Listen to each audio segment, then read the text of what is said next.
میرے محترم دوستوں، بزرگوں، عزیزوں، ہمیں اب تک یہ نہیں معلوم کہ دنیا میں سب سے بڑی نعمت کیا ہے اور دنیا میں سب سے بڑا عذاب اور سب سے بڑی مصیبت کیا ہے۔ حضرت علی رضی اللہ فرمایا کرتے تھے کہ جو شخص کھانے پینے، پہننے، اوڑھنے اور ضروریات زندگی کے پورا کرنے کے آلات اور اسباب کو ہی نعمت سمجھے، اس کے عذاب کا وقت قریب آ گیا اور اس کی عقل جاتی رہی۔ اس کے عذاب کا وقت قریب آ گیا۔ جو یہ سمجھتا ہو کہ دنیا کی نعمتیں ہی نعمتیں ہیں، یہی وجہ ہے کہ لوگ ان چیزوں کو نعمت سمجھ کر سب سے بڑی نعمت سے غافل ہیں۔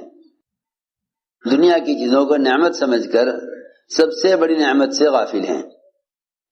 دنیا کی مادی شکلیں اور اسباب اور ضروریات زندگی یہ اصل نعمت نہیں۔ کیوں؟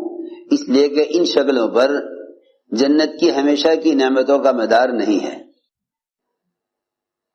ان شکلوں پر جنت کی نعمتوں کا مدار نہیں ہے، بلکہ اگر محض یہی اسباب اور شکلیں مسلمانوں کو زیادہ دے دی جائیں تو یہ اسباب اور یہ شکلیں ان پر جہنم کے عذاب کا مدار تو ہو سکتا ہے، لیکن جنت کی ابدی نعمتوں کا مدار دنیا کے اسباب اور کائنات کے نقشوں پر نہیں ہے۔ توجہ سے بات سننا، اس لیے کہ کافر ہمیشہ کے عذاب میں اس لیے رہے گا کہ اس کی دنیاوی تھوڑی سی زندگی میں پوری زندگی کفر کا ارادہ ہے، حالانکہ دنیا کی زندگی تو آخرت کے مقابلے میں کچھ بھی نہیں ہے۔ اگر ایک لمحے یا لمحے کا بھی کوئی 100واں حصہ لایا جائے آخرت کے مقابلے میں دنیا کو، تو یہ اتنی بھی حیثیت نہیں رکھتا، اس لیے کہ جو زندگی ابدی نہیں ہے وہ زندگی معدوم اور ختم ہے، جو زندگی ابدی ہے وہ ہمیشہ کے لیے ہے۔ تو کفر کا تھوڑا سا وقت دنیا میں وہ کافر کے لیے ابدی عذاب کا ہے، اور مسلمان کے لیے دنیا کا تھوڑا سا وقت یہ مومن کے لیے ابدی نعمتوں کا ہے۔ میں نے عرض کیا کہ جو شخص دنیا کے اسباب اور ضروریات زندگی کے پورا ہونے کے وسائل کو نعمت سمجھے، حضرت علی فرماتے ہیں کہ اس کے عذاب کا وقت قریب آ گیا اور اس کی عقل جاتی رہی، کیونکہ سب سے بڑی مصیبت وہ کفر ہے۔ دنیا میں اللہ تعالی کے استغنا کا مظہر کفر ہے، دنیا میں اللہ کے استغنا کا مظہر کفر ہے، اور آخرت میں اس کے استغنا کا مظہر جہنم ہے۔ اور دنیا میں اللہ کے فضل کا سب سے بڑا مظہر ایمان ہے، اور آخرت میں اللہ کے فضل کا سب سے بڑا مظہر جنت ہے۔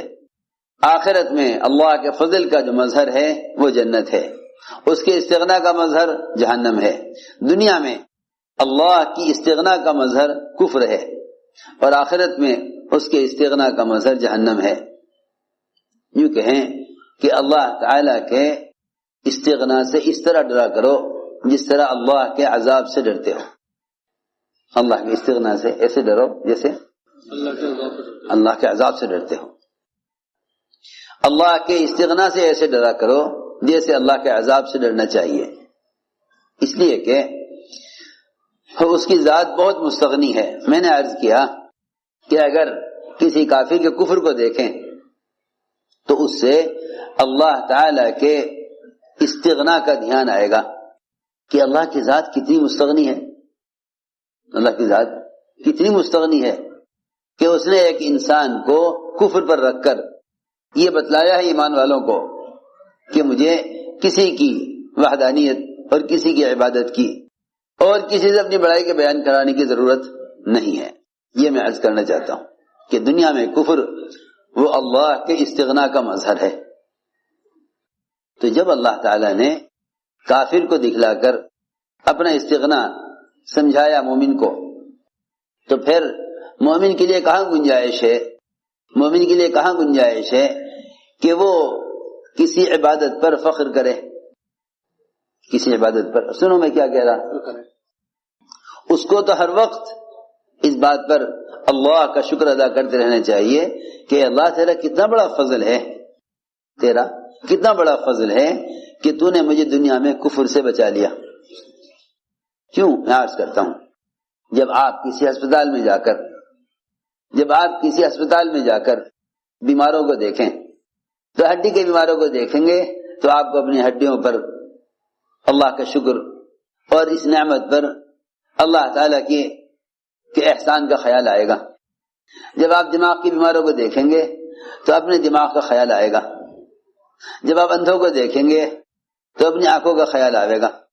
اللہ اکبر، جو بدن مٹی ہونا ہے اور ختم ہونا ہے، جب اس بدن کی بیماریوں کو دوسروں میں دیکھ کر اپنے اعضاء کی سلامتی کو اللہ کا احسان سمجھتے ہو، تو جو کافر ہمیشہ جہنم میں رہے گا اس کافر کو دیکھ کر اپنے ایمان کی نعمت کا خیال کیوں نہیں آتا؟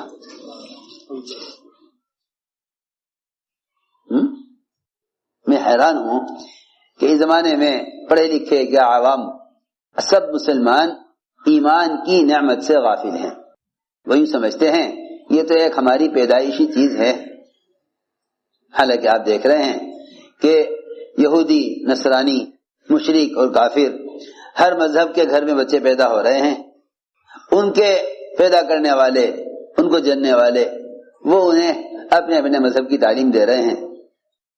سوچنے کی بات ہے۔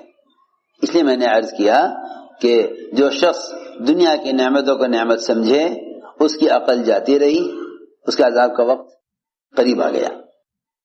سب سے بڑی نعمت نعمت اسلام ہے، اس لیے کہا گیا الحمدللہ علی نعمت الاسلام، کہ اس زمانے میں مسلمان غیروں کی طرح صرف دنیا کی نعمتوں کو نعمت سمجھتا ہے، نہ دنیا کی نعمت کو نعمت سمجھتا ہے۔ اس لیے فرمایا لئن شکرتم لازیدنکم، اگر تم نے شکر کیا تو ہم نعمت کو بڑھائیں گے،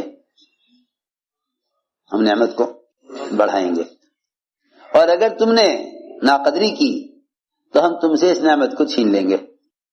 غور کرنے کی بات ہے کہ وہ دنیا جس سے اللہ کو نفرت ہے، اگر اس دنیا کو جس سے اللہ کو نفرت ہے، اگر اس دنیا کو ضائع کیا جائے، وہ دنیا جس سے اللہ کو نفرت ہے اور جو اصل نعمت نہیں ہے، اس کو اگر ضائع کیا جائے تو لوگ کہتے ہیں کہ میاں رزق کو ضائع مت کرو ورنہ تم سے رزق چھین لیا جائے گا۔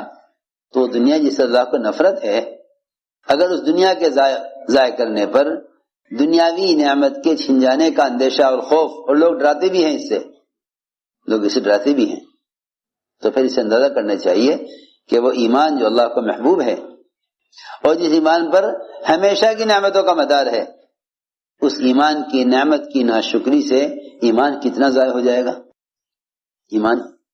اور اگر حقیر دنیا شکر کرنے سے بڑھ سکتی ہے تو جو ایمان اللہ تعالیٰ کو عزیز ہے اور محبوب ہے، اس ایمان کی قدر کرنے سے ایمان میں کتنا اضافہ ہونا چاہیے۔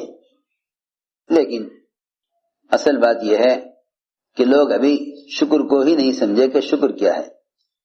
لوگ نعمت کے شکر میں اللہ تیرا شکر اتنا کہہ دینے کو شکر سمجھتے ہیں، حالانکہ یہ شکر کی ادائیگی نہیں ہے، یہ شکر کی ادائیگی نہیں ہے۔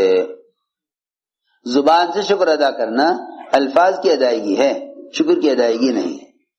سنو توجہ سے بات، لوگ زبان سے کہہ دیتے ہیں اللہ تیرا شکر، یہ شکر کی ادائیگی نہیں ہے، یہ الفاظ کی ادائیگی ہے۔ سنو توجہ سے بات، یہ شکر کی ادائیگی نہیں ہے، یہ شکر کی ادائیگی نہیں ہے۔ کیوں؟ اس لیے کہ انسان کے سارے بدن کے اعضاء، انسان کے بدن کے تمام اعضاء نعمتوں سے فائدہ اٹھاتے ہیں، اور سب سے چھوٹا عضو زبان وہ شکر ادا کرے۔ یہ کیسے؟ یہ کون سے انصاف کی بات ہوئی؟ بات سمجھ میں آ رہی؟ سارے بدن کے اعضاء تو نعمتوں سے فائدے اٹھاویں اور سب کی طرح سے شکر کون ادا کرے؟ زبان۔ یہ کیا بات ہوئی؟ سوچو تو صحیح۔ آپ کا کوئی کام ہے، آپ کا کوئی کام ہے، تجارت کا، ملازمت کا، اس میں کوئی رکاوٹ پیش آ گئی، آپ نے 2-4 آدمیوں سے بات کی، میں کہا جی دیکھو آپ کا کام ہو جائے گا لیکن فلاں فلاں فلاں فلاں فلاں 4 آدمی 6 آدمی یہ سب ان سب سے متعلق ہے یہ کام، آپ ان سے جا کے کہیے۔ ایک کے پاس گئے اسے بتایا، دوسرے کے پاس گئے اسے بتایا، آپ کا کام 6 آدمیوں نے مل کر کیا، تو آپ مجھے بتائیے کہ آپ ان 6 آدمیوں میں سے ایک کا شکریہ ادا کریں گے یا سب کا کریں گے؟ آسان بات ہے، آپ شکریہ کس کا ادا کریں گے؟ سب کا یا ایک کا؟ تو سب کا شکریہ ادا کریں گے۔ بالکل اسی طرح انسان کے بدن کے تمام اعضاء وہ ضروریات زندگی میں ایک دوسرے کے ساتھ ایسے جڑے ہوئے ہیں، اور ضروریات زندگی میں تمام اعضاء ایک دوسرے کے معاون ہیں، اس لیے زبان سب کی طرف سے شکریہ ادا نہیں کرے گی، بلکہ بدن کے ہر عضو کو حکم پر لانا، یہ اللہ کی نعمت کا شکر ادا کرنا ہے۔ بدن کے ہر عضو کو حکم پر لانا، یہ نہیں کہ بدن کے سارے اعضاء تو نعمتوں سے فائدے اٹھاویں اور سارے بدن کے اعضاء خواہشات میں پڑ جاویں اور زبان سے شکر ادا کر دیا جائے، نہیں، بلکہ حضور اکرم صلی اللہ علیہ وسلم نے جب اپنے آپ کو عبادت میں بہت تھکایا اور لمبا قیام اور ایسے لمبے سجدے، اللہ اکبر، بعض موقع پر حضرت عائشہ سمجھا کرتی تھی کہ شاید آپ کی وفات ہو گئی، ایسے لمبے سجدے، ایسے لمبے سجدے۔ وہ تو میں عرض کرتا ہوں نا کہ جو لوگ دنیا کی نعمت کو ہی نعمت سمجھے گا اس کی عبادات بھی انہی نعمتوں کے لیے ہو کر رہ جائے گی، اس کی عبادات بھی انہی نعمتوں کے لیے ہو کر رہ جائے گی۔ جو دنیا کی نعمت کو نعمت سمجھے گا اس کی ساری عبادات بھی اسی نعمت کے لیے ہو کر رہ جائے گی۔ اگر کسی آدمی کو عمر قید کی سزا سنا دی جاوے، کسی کو عمر قید کی سزا سنا دی جائے اور پھر جج اپنا فیصلہ بدل کر اس آدمی کو رہا کر دے، تو بتاؤ اس کے لیے اس سے بڑی کوئی نعمت ہے کہ عمر قید سنا دی گئی تھی پھر آزاد کر دیا؟ بتاؤ اس سے بڑی کوئی نعمت ہے؟ جس وقت اس کو عمر قید کی سزا سنائی گئی اس وقت اس کو کوئی چیز اچھی لگتی ہوگی دنیا کی؟ کچھ بھی نہیں ہے، زندگی بھر جیل میں رہنا ہے، بیوی بچے مکان دل لگی کے سامان سب اس کے نظر میں بے حیثیت ہو جائیں گے، ہر چیز کی لذت ہر چیز کا مزہ فوراً ختم ہو جائے گا۔ بس اسی لیے عرض کر رہا کہ سب سے بڑی نعمت نعمت ایمان ہے، سب سے بڑی نعمت نعمت ایمان ہے، سب سے بڑی نعمت نعمت ایمان ہے کہ دنیا میں سب